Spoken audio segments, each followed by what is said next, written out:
जय श्री राम। प्रिय दर्शकों और भक्तजनों, कल तीसरे दिन आपने जनकपुरी में हुआ सीता स्वयंवर देखा।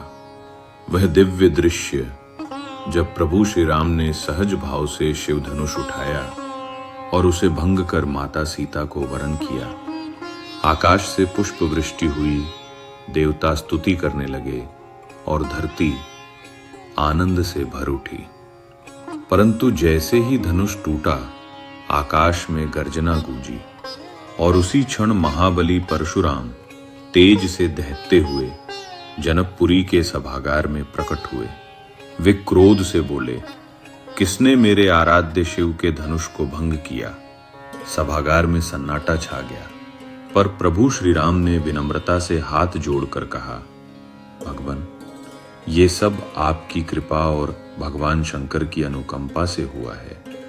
राम के मुखमंडल पर ऐसा तेज था कि परशुराम का क्रोध शांत हो गया। उन्होंने आशीर्वाद दिया और प्रस्थान किया। इसके पश्चात जनकपुरी में भव्य विवाह उत्सव संपन्न हुआ।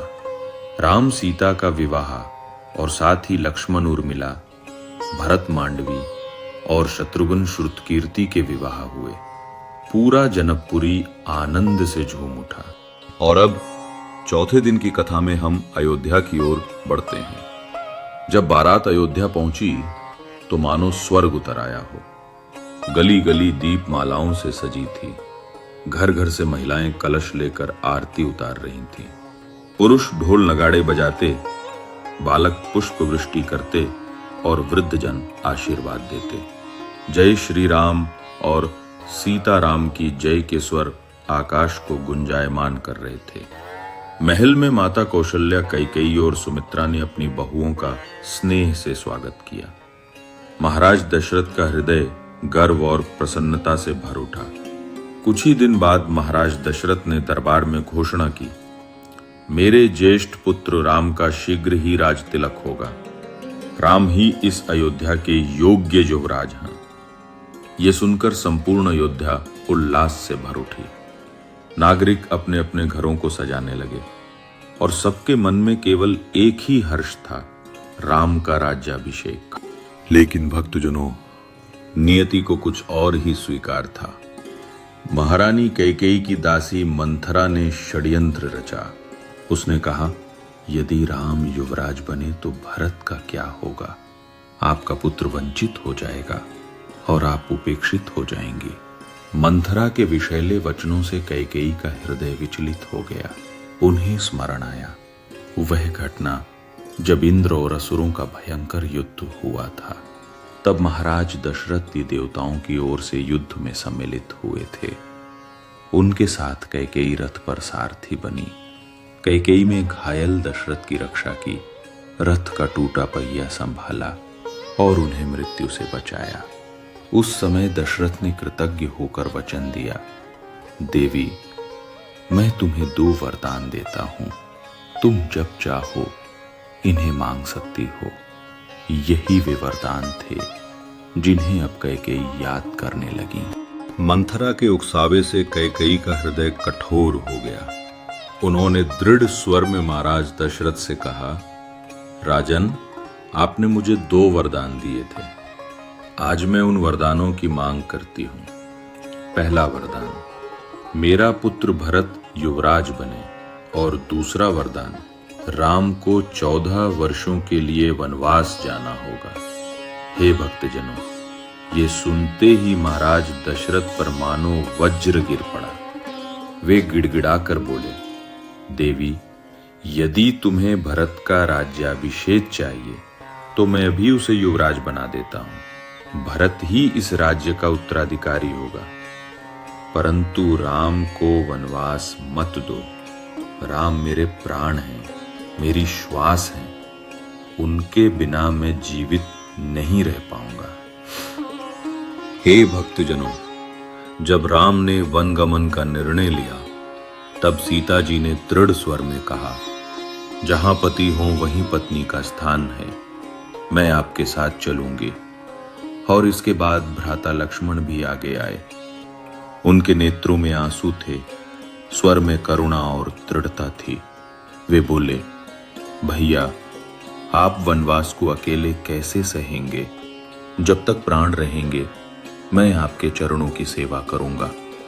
आपके सुख दुख में, आपके संघर्ष में मैं आपके साथ रहूंगा। कुछ लोगों ने लक्ष्मण को समझाया, तुम्हारा स्थान अयोध्या में है, तुम्हें राजकाज संभालना चाहिए। पर लक्ष्मण अडिग रहे। उनका हृदय केवल राम के साथ जाने को तैयार था। और तब माता सुमित्रा ने भी अपने पुत्र को आशीर्वाद दिया। उन्होंने कहा, बेटा, राम ही तुम्हारे लिए सूर्य हैं, वही चंद्रमा है, वही जीवन है। उनकी सेवा करना ही तुम्हारा परम धर्म है। वन में जाना कोई दुख नहीं, यह तो तुम्हारा सौभाग्य है। माता के इन वचनों से लक्ष्मण का संकल्प और भी दृढ़ हो गया। वे राम और सीता के साथ वन जाने को आतुर हो उठे। हे भक्तजनों, जब कैकेयी के कठोर वचनों के आगे महाराज दशरथ विवश हो गए और राम ने भी बिना विचलित हुए वनवास स्वीकार कर लिया, तब पूरी अयोध्या शोक सागर में डूब गई। महाराज दशरथ की दशा ऐसी हो गई कि वे बार बार राम का नाम पुकारते हुए मूर्छित हो जाते। वे रोते हुए कहते, राम बिना मेरा जीवन अंधकारमय हो जाएगा। मेरे प्राण तो राम के साथ ही वन में चले जाएंगे। माता कौशल्या का हृदय भी विदीर्ण हो गया। वे सीता को गले लगाकर रोने लगीं और कहने लगीं, बेटी, तू तो अभी नई नवेली दुल्हन है, तुझे राजमहल में सुख मिलना चाहिए था, पर आज तू भी राम के साथ वन की कठिनाइयों में जा रही है। हे प्रभु, यह कैसा अन्याय है। उधर नगरवासी गलियों में विलाप करने लगे। कोई कहता, राम बिना अयोध्या श्मशान समान हो जाएगी। कोई रोते रोते राम का नाम पुकार रहा था।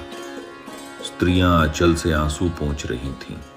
बच्चे मासूम आंखों से राम को देख रहे थे और वृद्धजन हृदय पीड़ा से कराह रहे थे। अंततः प्रभु श्री राम ने साधु वेश धारण किया। उनके शरीर पर वनवासी वस्त्र, पैरों में खड़ाऊं, कंधे पर धनुष बाण। माता सीता ने भी राजसी वस्त्र त्याग कर साध्वी का रूप लिया। लक्ष्मण अपने भ्राता के साथ दृढ़ता से खड़े रहे। तीनों ने अयोध्या वासियों को प्रणाम किया और नगर से बाहर निकल पड़े। हर कोई चाहता था कि प्रभु लौट आएं, पर राम अपने निर्णय पर अडिग रहे। गगन में जय श्री राम और मत जाओ प्रभु की मिश्रित आवाजें गूंज रही थीं, पर राम का मुख शांत था। नेत्रों में करुणा थी और हृदय में धर्म की दृढ़ता। इस प्रकार प्रभु श्री राम, माता सीता और भ्राता लक्ष्मण अयोध्या से निकल पड़े। पीछे रह गई आंसुओं में डूबी अयोध्या और टूटे हुए हृदय के साथ महाराज दशरथ। यहीं से आरंभ होती है 14 वर्षों के वनवास की वह पावन कथा, जो धर्म, मर्यादा और त्याग का अद्वितीय उदाहरण है। इसी के साथ आज की रामलीला चौथे दिन की कथा यहीं पूर्ण होती है। हम आपसे कल फिर मिलेंगे 5वें दिन की कथा के साथ। जय श्री राम।